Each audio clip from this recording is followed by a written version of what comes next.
I'm Blanche Johnson, 62 years old, and last year I gave my daughter Victoria the wedding gift she asked for, though it wasn't what either of us expected. One day before her lavish ceremony, she looked me in the eyes and said words no mother should ever hear.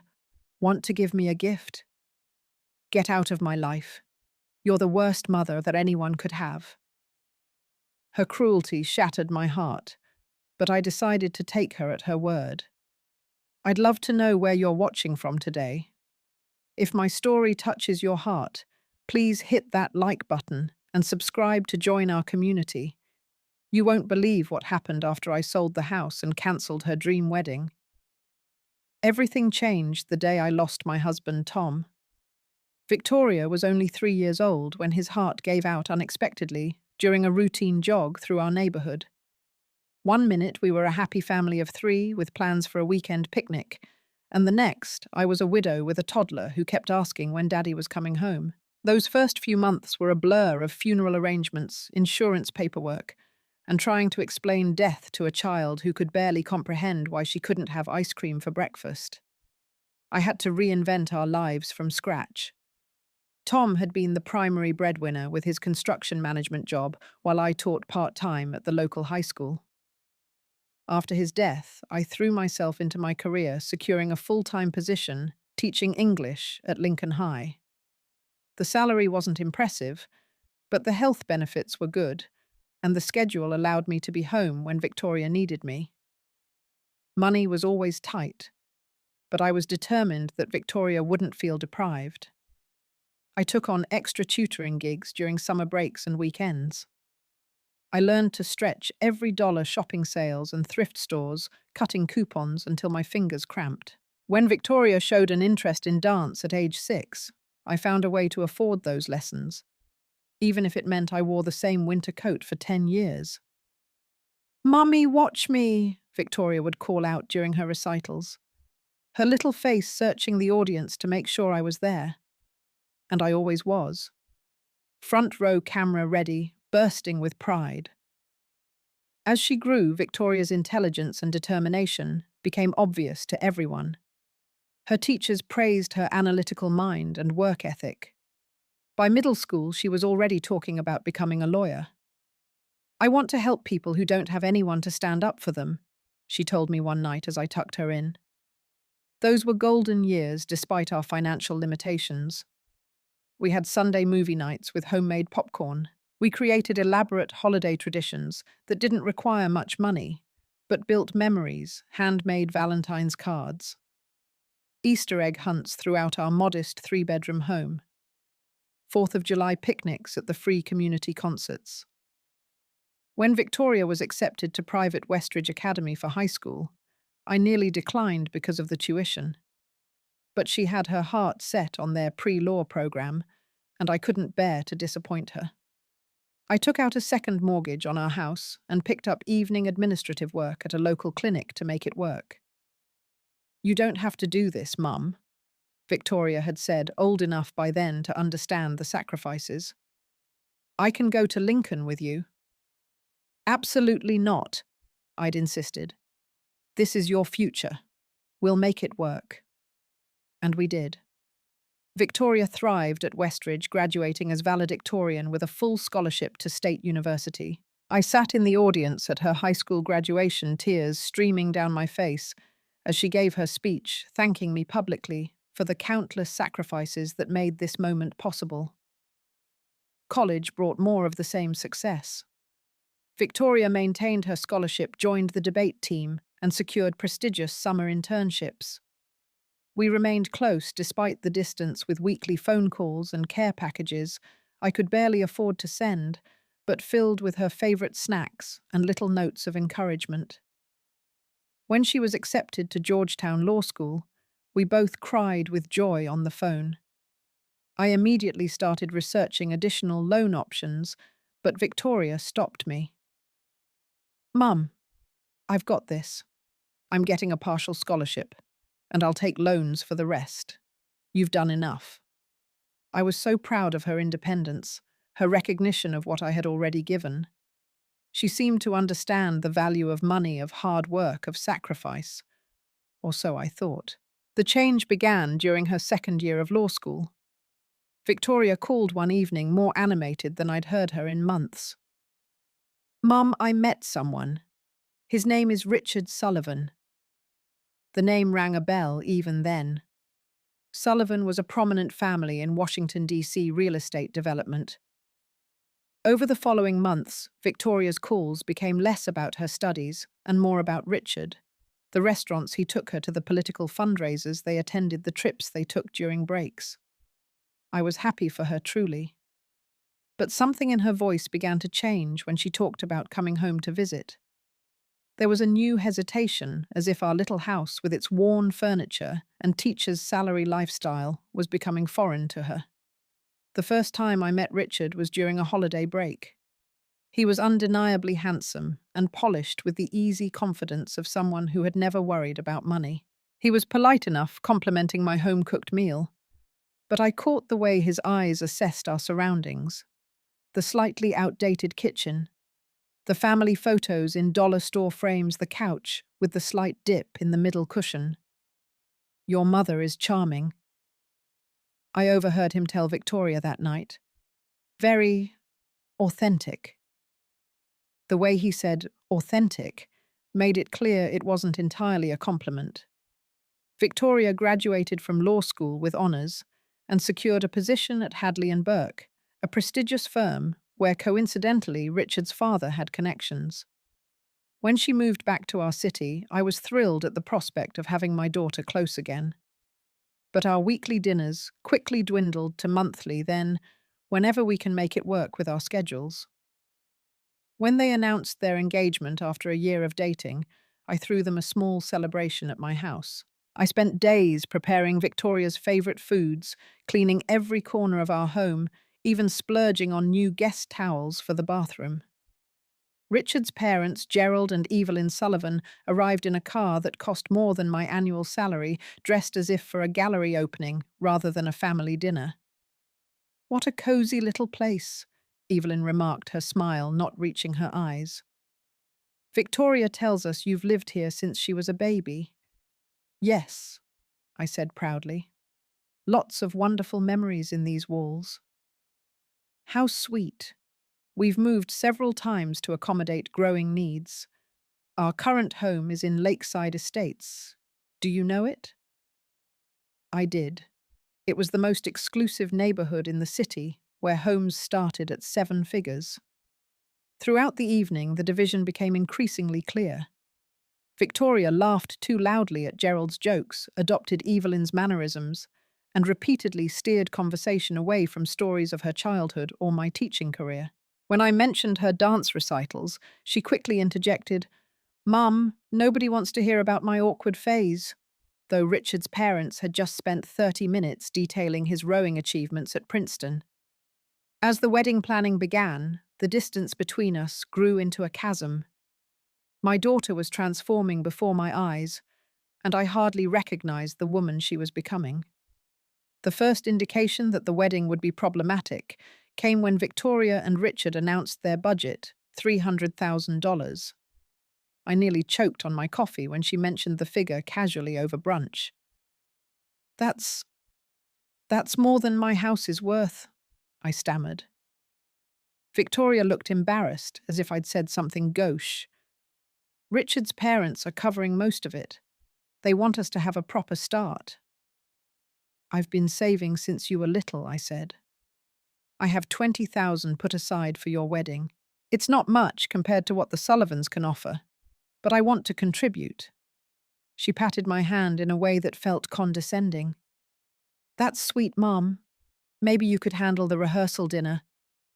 Even that modest event, I would later discover, was expected to cost nearly my entire savings. As planning progressed, Victoria became increasingly fixated on creating what she called an Instagram-worthy event. Everything had to be perfect, exclusive, and expensive. The venue was a historic mansion with manicured gardens. The dress was designer 5 figures. The flowers would be flown in from South America. I tried to stay involved, offering suggestions when asked. but increasingly my input was met with winces or outright dismissal. No Mom Mason jars aren't in anymore, she'd say, or we're going for sophistication, not DIY. One afternoon, I accompanied Victoria, Evelyn, and the bridesmaids to a final dress fitting. Victoria emerged from the dressing room looking absolutely stunning in a gown that cost more than my car. "You look beautiful, sweetheart," I said, tears welling in my eyes. Before Victoria could respond, Evelyn interjected, "The silhouette is perfect for her figure, so much more flattering than those puffy ball gowns that were on your Pinterest board initially." Victoria had shared a Pinterest board with me. This was the first I'd heard of it. Later, as the consultant discussed veil options, I mentioned the cathedral-length veil I'd preserved from my own wedding. "It's vintage now," I offered. "Something old." Victoria's face twisted into an expression I'd never seen before. Pure mortification. "Mum, please. That yellowed old thing. This is a black tie wedding at the most exclusive venue in the city, not some backyard ceremony." The bridal shop fell silent. Her bridesmaids, all colleagues from her firm or friends from law school, exchanged glances. One poorly suppressed a snicker. "I was just suggesting," I said quietly. "It's fine if you don't want it." "It's not fine," Victoria snapped. "It's embarrassing. Just like your suggestion to serve your homemade punch at the reception, or use wildflowers instead of professional arrangements. This isn't a budget wedding, Mum. Please stop trying to make it one." The drive home was silent. I kept replaying her words, the contempt in her voice when she said, "budget wedding," as if it were something shameful. Tom and I had married in my parents' backyard with homemade food and wildflowers I'd picked that morning. It remained the happiest day of my life next to Victoria's birth. Things deteriorated further during the venue walkthrough the following week. Richard's mother dominated the conversation with the coordinator specifying detailed requirements for everything from lighting to linen textures. When I asked where family members would be seated, Evelyn pulled out a tablet with a digital seating chart. "Victoria and Richard at the head table with the wedding party," she explained. "Gerald and I at table 1 with our closest friends. You'll be at table 7 with some of Victoria's former teachers and family friends." Table 7 was in the back corner of the ballroom, far from the main action. I looked at Victoria, expecting her to object. She was examining the flower samples, pretending not to hear. "I'm the mother of the bride," I said, trying to keep my voice steady. "Traditionally, I would sit at the family table."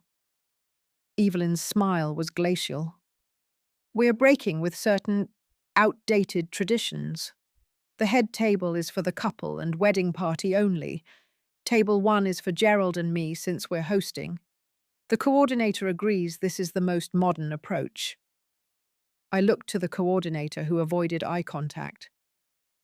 "Victoria," I asked. She finally turned irritation plain on her face. "What is it now, Mum?" "I just thought I might be seated closer to you, being your only parent." She sighed dramatically. "Can we not do this right now? Everything's been arranged to balance relationships and social dynamics. It's complicated." "Social dynamics," I repeated. "I see." On the way out, I overheard Evelyn asking Victoria if I would be appropriate at the rehearsal dinner. "We're having several important firm partners there, including Judge Winters." "Don't worry," Victoria assured her. "I've already told her to get her hair done professionally, and I've picked out a dress for her to wear. Nothing too fashion-forward, just something that won't stand out for the wrong reasons." She had selected clothing for me as if I couldn't be trusted to dress myself, as if my appearance might embarrass her. That night I sat alone in my living room, surrounded by photos of Victoria growing up. The gap-toothed first grader proudly holding a spelling bee certificate, the middle schooler with braces and a science fair ribbon, the high school graduate with her arms thrown around my neck, both of us beaming. Where had that daughter gone? And when had I become someone she was ashamed of?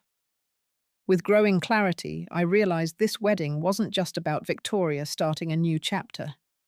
It was about her erasing the previous ones, the modest upbringing, the struggle, the mother who embodied both. 1 week before the wedding, I was getting ready for the pre-wedding dinner at an exclusive downtown restaurant. Victoria had indeed purchased a dress for me to wear, a conservative navy blue sheath that did nothing for my figure, but wouldn't embarrass her among Richard's family and colleagues. I put it on dutifully, though it felt like wearing someone else's skin. Before leaving, I opened my jewelry box and took out my mother's pearl necklace. It wasn't valuable in monetary terms, but it had been passed down for 3 generations. My mother had worn it at my wedding, and I had always imagined Victoria would wear it at hers. I arrived at the restaurant early and waited in the lobby for Victoria and Richard. When they appeared, Victoria looked stunning in a white cocktail dress, her hair and makeup professionally done. I approached with a smile, the small velvet jewelry box in my hand. "You look beautiful," I told her. "Thanks," she said, already glancing past me at arriving guests. "You're wearing the dress. Good." "I have something for you," I said, holding out the box. "I thought this could be your something old for the wedding." Victoria took the box and opened it, her expression shifting from curiosity to dismay. "Mum, what is this?" "Your grandmother's pearls. She wore them at her wedding and I wore them at mine. I thought—" "You thought I would wear this costume jewelry at my wedding?" Her voice rose, drawing attention from nearby guests. "Are you serious right now?" "They're real pearls," I said, confused by her reaction. "They're not valuable in terms of money, but the sentimental value—" "Sentimental value doesn't photograph well," she snapped. "I'm wearing the diamond necklace Richard gave me for our engagement anniversary. It's Tiffany, Mum. This—" She held up the pearl necklace like it was something distasteful. "This is the kind of thing people wear to church bake sales." The casual cruelty of her words left me speechless. I took the necklace back, my hands trembling. Richard, who had been greeting his parents, rejoined us. "Everything okay here?" "My mother brought costume jewelry for me to wear at the wedding," Victoria said with a forced laugh. "Can you imagine—" Richard glanced at the pearls.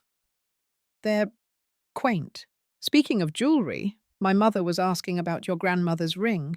She said you're wearing it for the ceremony."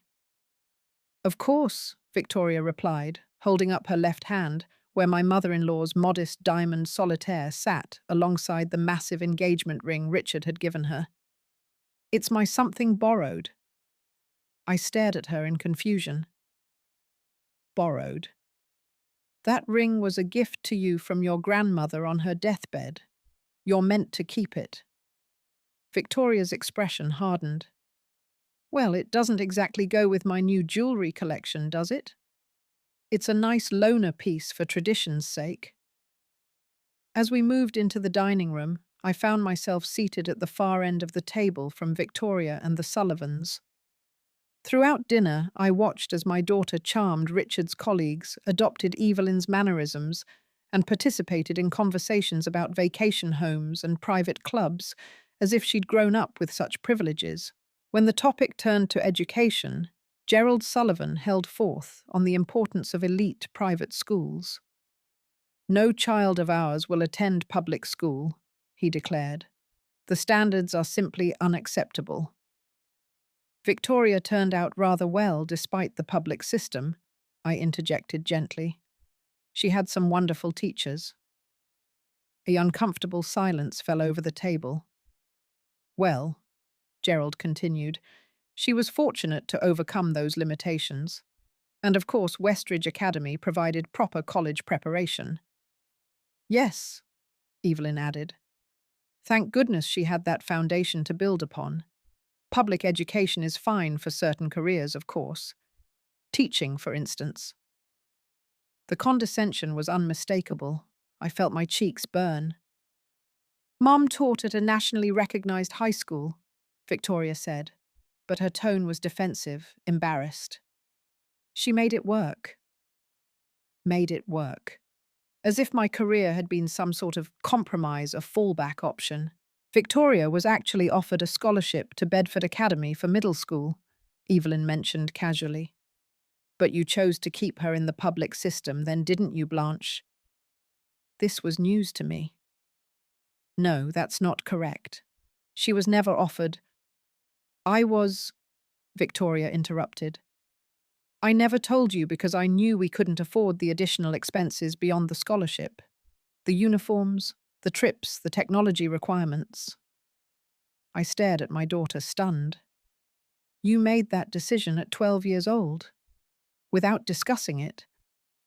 I was trying to protect you, she said. But her tone suggested I should be grateful for this deception. Speaking of education, Richard's father interjected, Victoria tells us you're still in that starter home you bought 30 years ago. Hardly seems prudent given the real estate opportunities over the decades. That starter home put my daughter through college without crushing student debt. I replied, my patience wearing thin. And it will be hers someday, so perhaps it was a prudent investment after all. An awkward silence fell. Victoria and Richard exchanged glances.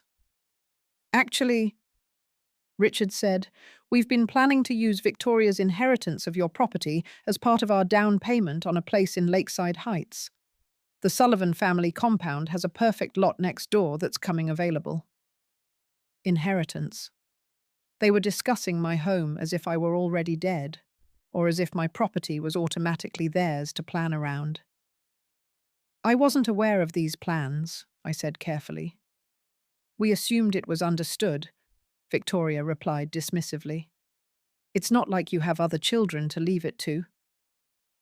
Something broke inside me then, the last thread of patience, of understanding, of willingness to be diminished for my daughter's comfort. Excuse me, I said, standing abruptly. I need some air.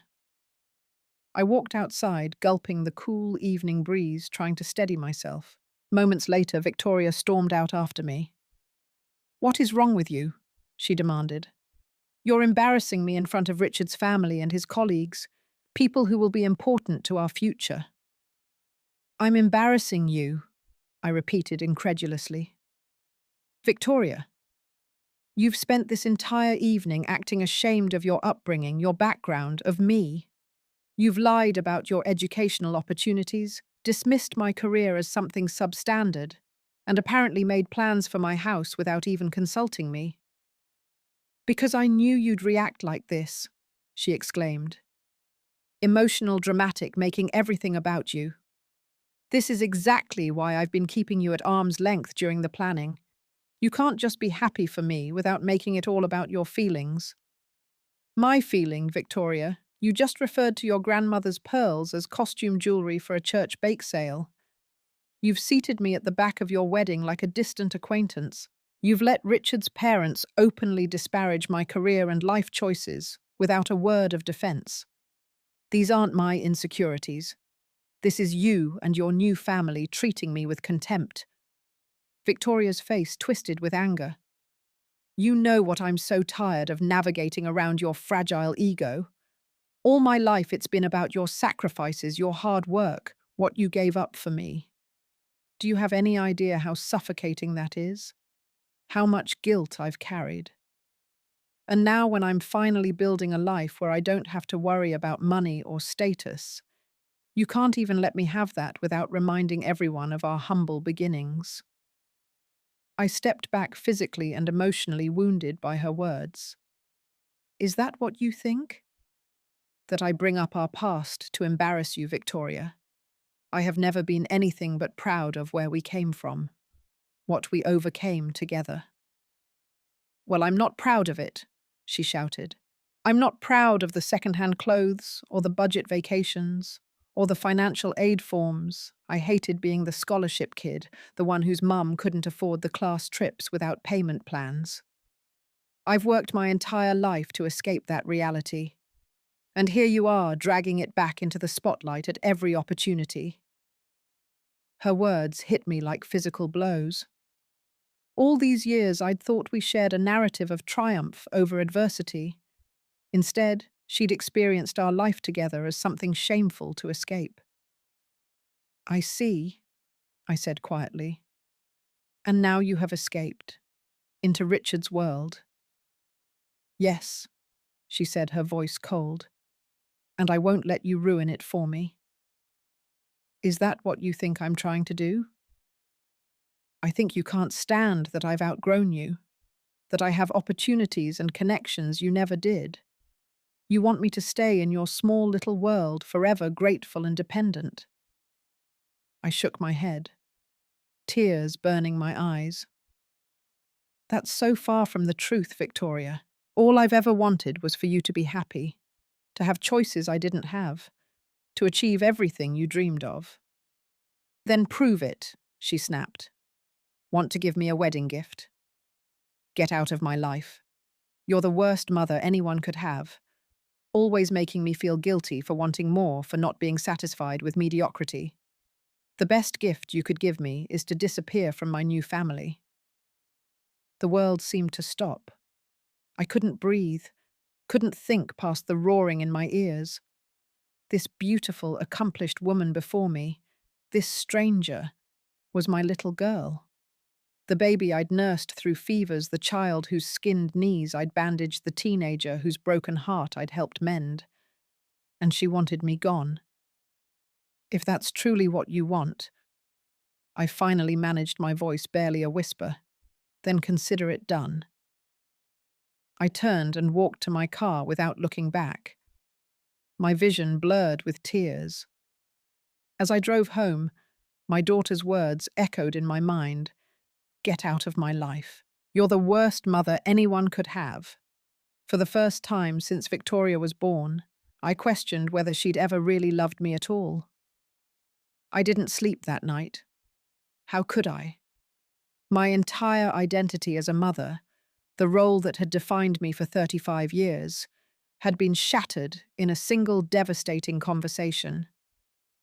I sat in Victoria's childhood bedroom, now converted to a home office, but still containing boxes of her keepsakes, and tried to understand how we had arrived at this point. The memorabilia surrounding me told a different story than Victoria's angry words. Honor roll certificates I'd framed with pride, birthday cards she'd made me filled with childish declarations of best mom ever, photos of our camping trips and beach vacations, budget-friendly but filled with laughter and adventure. Had it all been a lie? Had she secretly resented our life together all along? As dawn broke, I called my closest friend Martha, who had known Victoria since she was a toddler. Blanche. It's 5:30 in the morning. Is everything okay? Martha's voice was thick with sleep. Victoria told me I'm the worst mother anyone could have. I said, the words still raw in my throat. She wants me to disappear from her life as a wedding gift. What? Martha was fully awake now. That doesn't make sense. What happened? I recounted the previous evening's events, each painful detail. When I finished, Martha was silent for a long moment. I need to tell you something, she finally said. Something I probably should have mentioned before. My stomach tightened. What is it? A few months ago at Cynthia's retirement party, Victoria was there with some of her law firm colleagues. I overheard her talking about the wedding plans. Someone asked about your involvement, and Martha hesitated.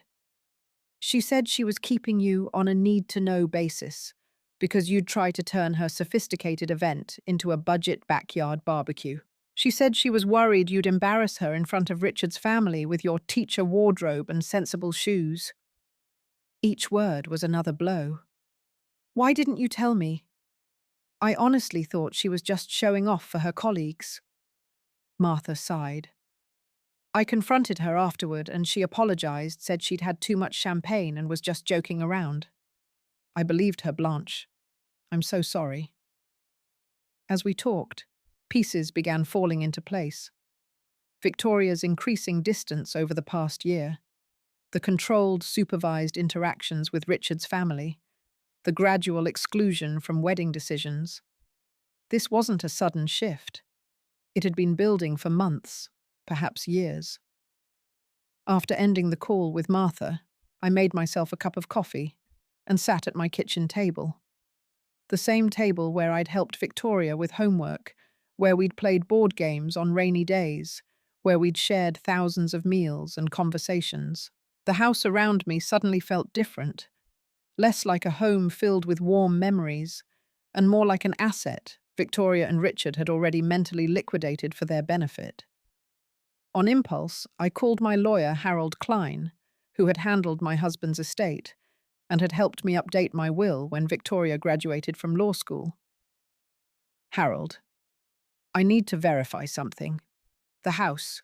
It's still solely in my name, correct? Of course. He sounded surprised.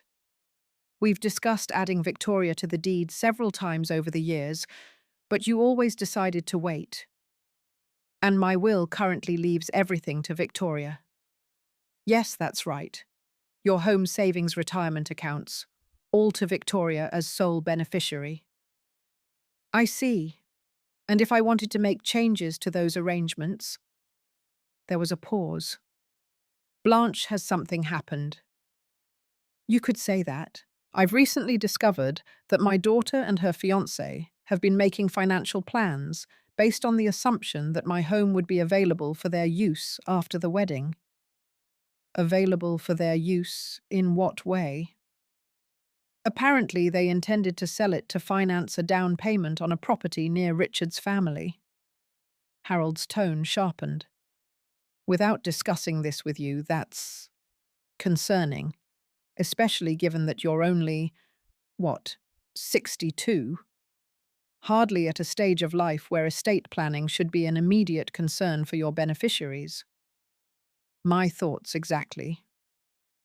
After discussing various options with Harold, I hung up with a clearer sense of purpose. Victoria had asked for a gift, my disappearance from her life.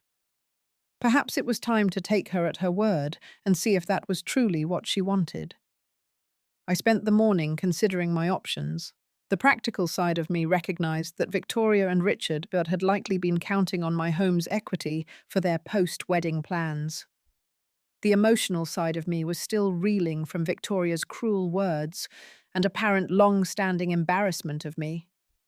By noon, I had made my decision. If Victoria wanted me gone from her life, I would respect that wish completely. I called my real estate agent, Susan, who had helped several colleagues sell their homes. I'm interested in listing my house immediately, I told her. How quickly could we get it on the market? Susan was surprised but professional. With virtual tours and the current seller's market, we could list within days. Your home is in a desirable neighborhood with good schools. Even without major updates, it should sell quickly. Next, I called the wedding venue.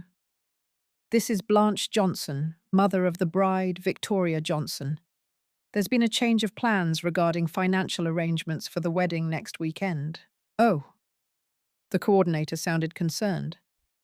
We've already processed the final payment from the father of the groom. That's what I'm calling about. My contribution, the one earmarked for the rehearsal dinner welcome reception and Sunday brunch, will no longer be available. I apologize for the last-minute change.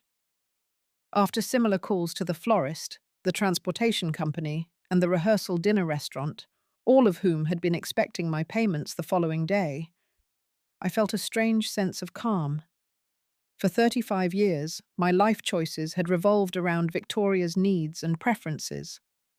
For once, I was acting in accordance with my own sense of self-respect.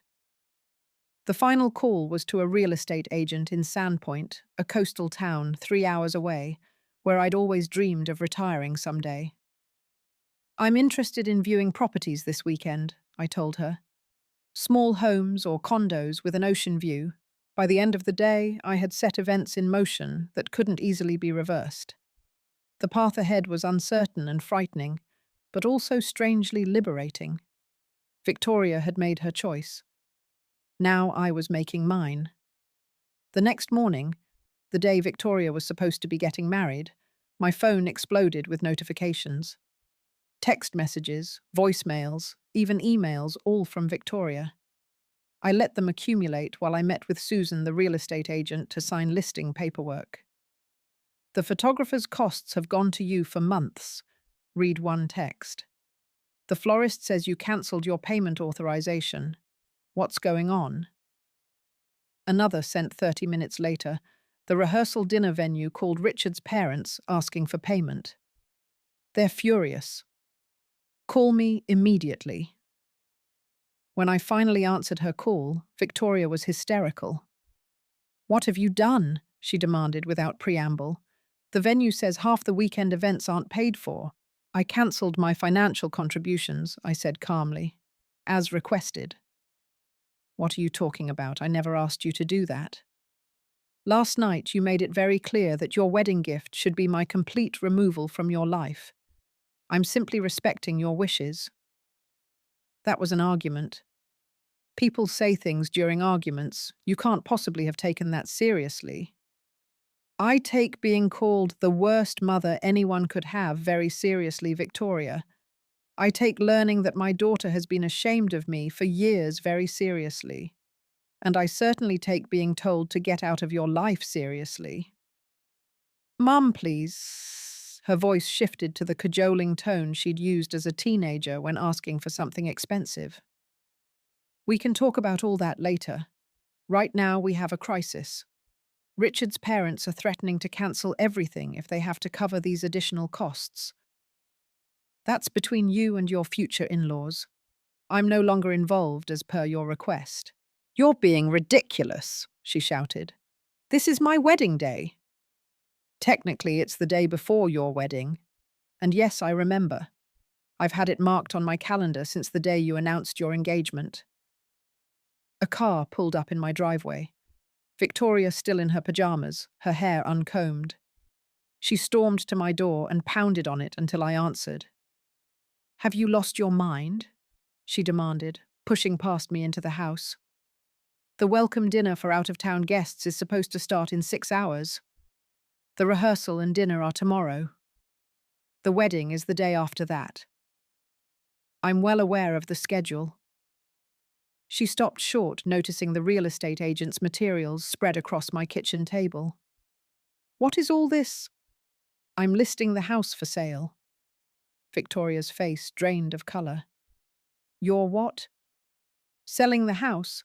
Susan thinks it will move quickly in this market. You can't do that. We need this house for our down payment, and there it was. Confirmation of exactly what I had suspected. Victoria wasn't just upset about the wedding finances. She was panicking about the disruption to her post-wedding financial plans. You need my house, I repeated. The one I've owned and maintained for 30 years. The one you and Richard have apparently been counting on inheriting or having access to, without so much as a conversation with me.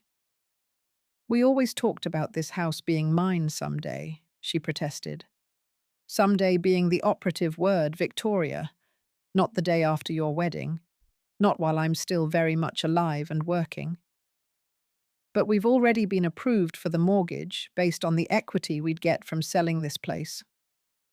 Richard's parents are holding the lot for us next to their compound. I looked at my daughter, this stranger in designer pajamas standing in my kitchen panicking. Not because she'd hurt me with her cruel words, but because her financial plans were in jeopardy. You told me to get out of your life, I said quietly. You can't have it both ways.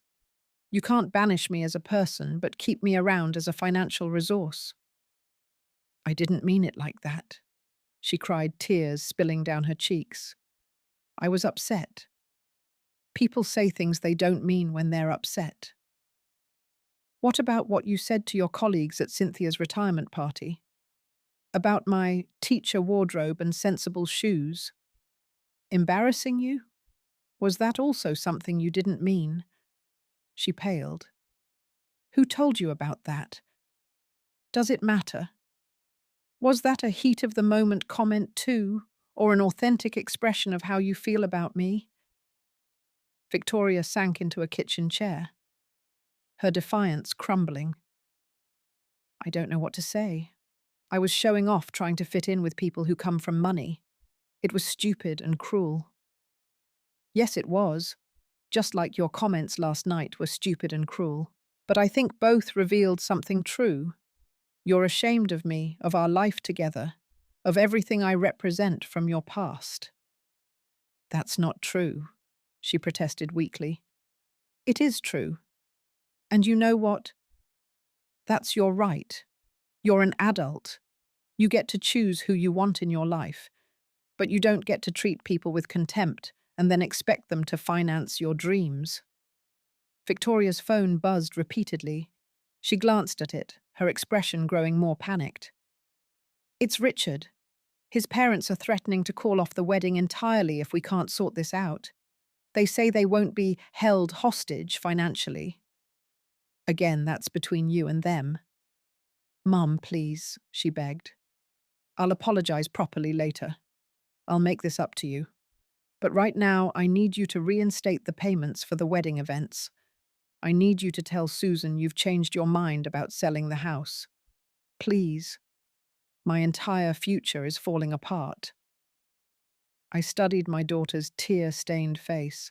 The easy response would be to give in to rescue her, as I'd done countless times throughout her life. To prioritize her happiness over my dignity. But that pattern had led us here, to a place where she felt entitled to my sacrifices while treating me with disdain. No, I said finally. I won't be reinstating any payments, and the house will remain on the market. You can't be serious, she gasped. I've never been more serious. You want to start fresh with your new family? Then do it honestly on your own terms with your own resources. Don't build your future on the assumption that you're entitled to mine. Victoria's phone rang again. She answered it, turning away from me. Richard. I'm trying. No, she won't. I know your parents are upset. Her voice broke. Please don't say that. Please. We can figure something out. When she hung up, her expression was devastated. He's calling off the wedding. He says he can't marry someone who misrepresented her financial situation. His parents think I deliberately misled them about my assets. Did you? I asked quietly. She couldn't meet my eyes. I may have implied the house would be available to us immediately after the wedding, that you were planning to move to a retirement community and had offered us the proceeds from the sale. The casual entitlement of it stunned me. Without ever discussing this with me, Victoria, I'm only 62. I have at least 5 years before retirement, possibly more. I know it was wrong. I got caught up in trying to match what Richard's friends and family had. Everyone our age is getting parental help with home purchases. I didn't want him to see me as less than. At that moment, looking at my beautiful, accomplished daughter reduced to tears over material possessions and status symbols, I felt an overwhelming sadness. Somewhere along the way, I had failed to instill in her the values that mattered most: integrity, gratitude, authenticity. Or perhaps those lessons had been washed away under the allure of wealth and status that Richard's world represented. You should go home, I said gently. Call your friends, explain that the wedding is postponed. Take some time to think about what truly matters to you. Postponed or cancelled? She asked, her voice small. That's for you and Richard to determine. But I hope you'll use this time to consider whether a man who would cancel your wedding over financial concerns is someone you want to build a life with. As Victoria left, shoulders slumped in defeat, I felt a complex mix of emotions: grief for the relationship we'd lost, guilt over my role in enabling her entitled behavior, but also unexpectedly relief. For perhaps the first time in my adult life, I had prioritized my own self-respect over my daughter's demands. It was painful, but it was also necessary for both of us. The house sold within 3 days of listing for $30,000 above asking price. The real estate market was booming, and a young family fell in love with the spacious backyard and good school district, the same features that had attracted Tom and me 30 years earlier. I used the proceeds to purchase a small cottage in Sandpoint overlooking the ocean. It needed some work. The kitchen was outdated, the deck weathered, but it had large windows that filled the rooms with natural light and a garden area perfect for herbs and flowers. More importantly, it represented a fresh start, a life structured around my own desires rather than someone else's needs. Victoria and I didn't speak for weeks after her wedding was cancelled. I heard through mutual friends that she and Richard had broken up amid recriminations and blame. His parents apparently had been furious about the financial bait and switch, while Richard himself had been unable to get past what he saw as Victoria's deception. I felt for my daughter truly, but I also recognized that this painful experience might be necessary for her growth. She had been building her future on false premises, not just financially but emotionally. The identity she'd been constructing with Richard was built on rejection of her past, denial of her roots, and ultimately dismissal of me. In Sandpoint, I began establishing new routines: morning walks along the beach, afternoon tea on my deck, watching seagulls wheel overhead. I joined a local book club and volunteered at the community library. Small pleasures, but authentic ones. The guilt was hardest to overcome. Had I been too harsh? Should I have given Victoria another chance? Was I punishing her when I should have been supporting her? I started seeing a therapist, Dr. Eleanor Winters, to help process these complex feelings. What you're describing is a pattern many parents fall into, Dr. Winters explained during one session. You've centered your entire identity around being Victoria's mother, to the exclusion of your own needs and boundaries. When she rejected that identity, it triggered an existential crisis for you. But wasn't I just doing what mothers are supposed to do? Sacrifice for their children? Sacrifice, yes. Self-erasure, no. There's a difference between supporting your child and enabling entitled behavior. By always prioritizing Victoria's desires over your own boundaries, you taught her that your needs didn't matter. It was a painful realization, but one that rang true. I had taught Victoria that my purpose was to serve her needs, then felt betrayed when she internalized that lesson too well. 3 months after moving to Sandpoint, I received a letter from Victoria. Not an email or text, but an actual handwritten letter on heavy stationery. "Dear Mum," it began. "I've written this letter in my head 100 times, but nothing seems adequate to express my remorse for how I treated you. There's no excuse for the things I said for the person I became while with Richard.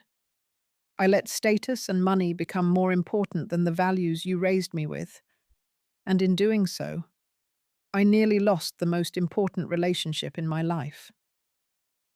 The letter continued for several pages, detailing her regret, her recognition of her entitled behavior, and her hope that someday I might forgive her. She explained that after the wedding cancellation, she'd done a lot of soul-searching, eventually starting therapy, to understand why she had been so easily influenced by Richard and his family's values.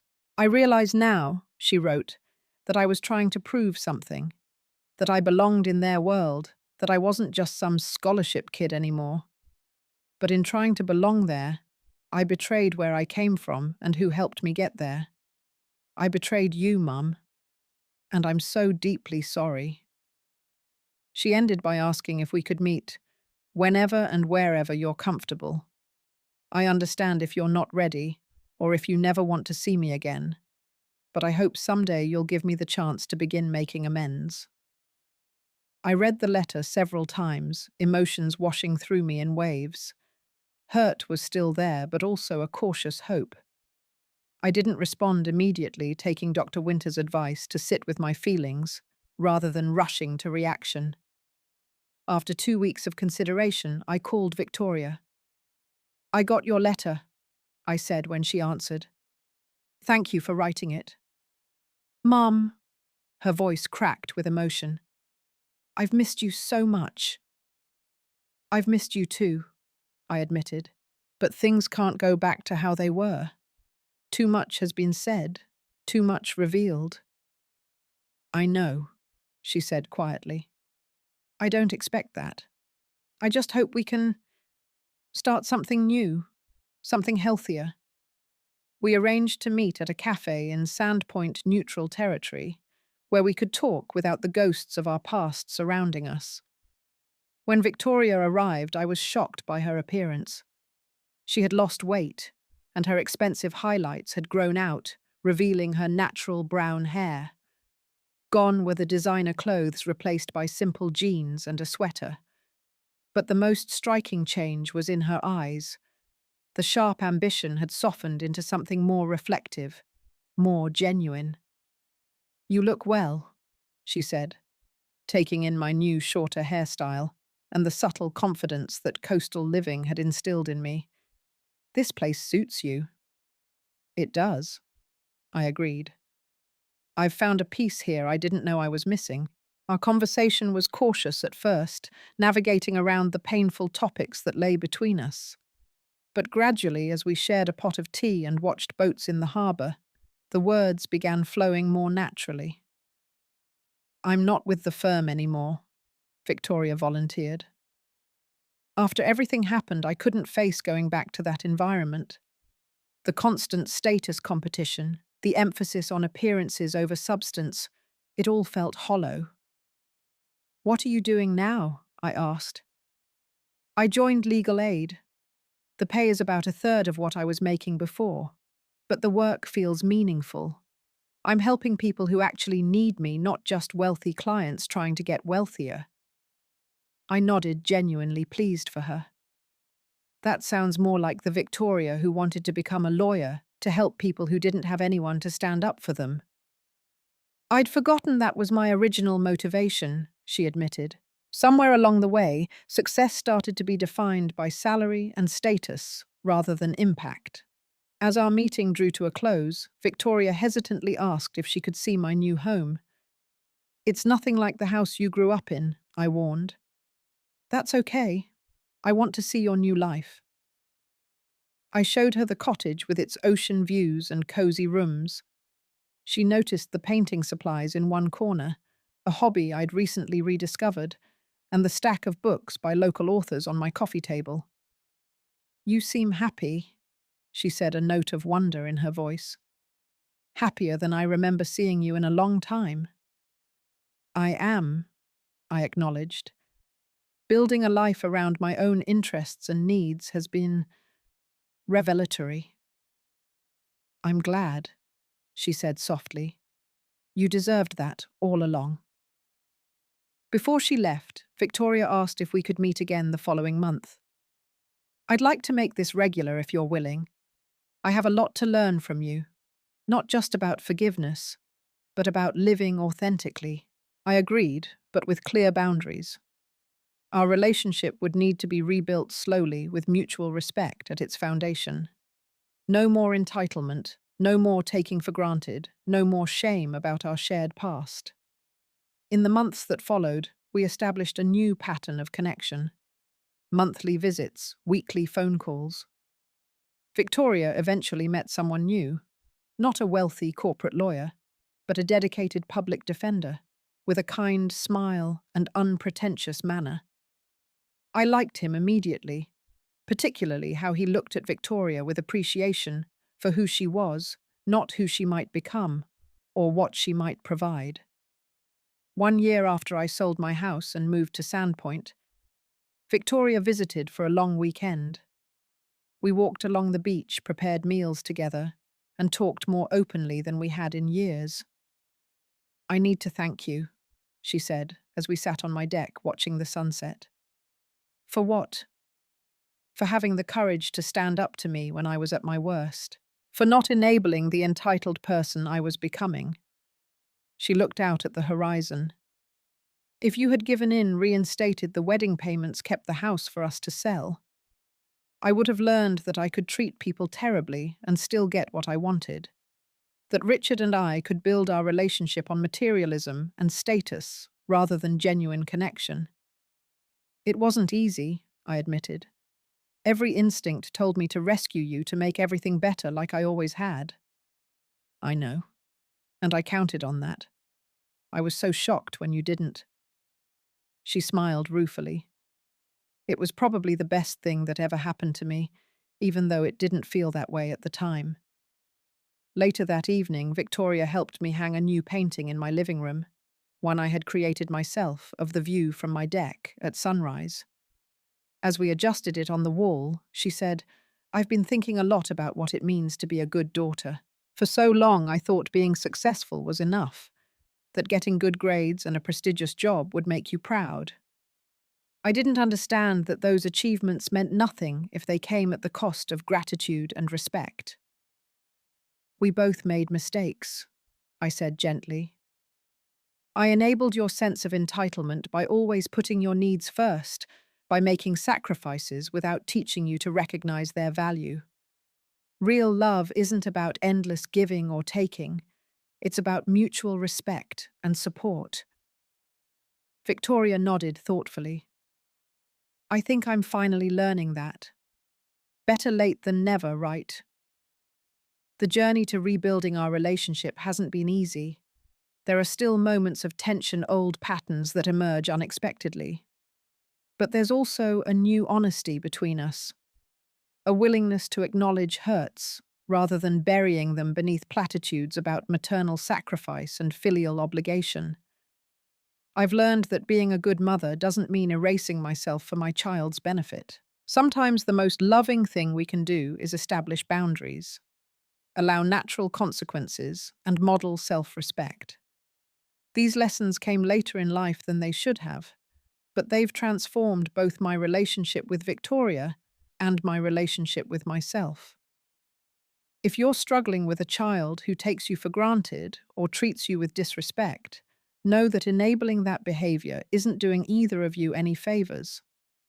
True love sometimes requires difficult choices, standing firm when it would be easier to give in, allowing painful growth rather than comfortable stagnation. Have you ever had to make a tough decision for someone you love, even when it broke your heart? Share your story in the comments below. And if this resonated with you, please like, subscribe, and share with someone who might need to hear that setting boundaries isn't selfish, it's necessary for genuine connection.